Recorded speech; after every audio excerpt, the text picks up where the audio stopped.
This may appear as any old parking lot, but I assure you, it is not.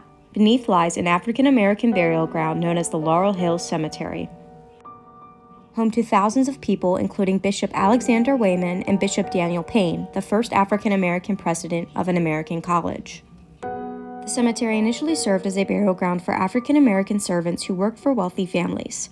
It later became the city's first official non-sectarian cemetery for African American residents in 1852. The property was described as a beautiful and peaceful spot located on a hill, featuring a public chapel and tree-lined walks. The owners promised, quote, "All who procure burials here are sure of an undisturbed resting place for all time to come," quote, in an 1858 ad. Unfortunately, this promise was broken. By 1920, the state of the cemetery began to drastically decline. City ash trucks used the cemetery as a dumping ground. Neighbors reported that they found cattle knocking over gravestones. New homes popped up along the cemetery, and many residents began dumping their trash cans over the fence into the cemetery. The owners were flooded with complaints, but they were so caught up in back taxes that they didn't have the funds to do anything.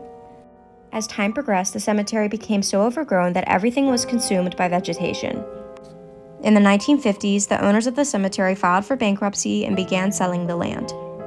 In 1957, a real estate company acquired the property. Within the next few months, a bill was passed allowing the land to be condemned, and the Planning Commission approved rezoning that permitted commercial development.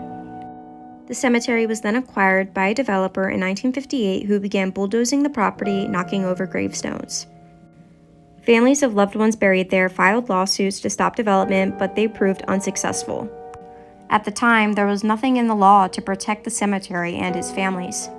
The cemetery was soon hidden under a parking lot surrounded by discount stores. Despite the claim that the individuals were reburied in a cemetery in Carroll County, an archaeologist, Ronald Castozo, excavated an unpaved portion of the parking lot and discovered human bones and hinges from caskets. He also used ground-penetrating radar to scan the parking lot and discovered the presence of many intact graves. Genealogist Alma Moore believes that according to her research, thousands of people remain beneath this very parking lot. This is supported by newspaper accounts from the time of redevelopment that state there was at most 500 removals and relocations of graves. Unfortunately, tragedies like these occurred so much in history and still occur to this day. We are so terribly sorry for these individuals and their families.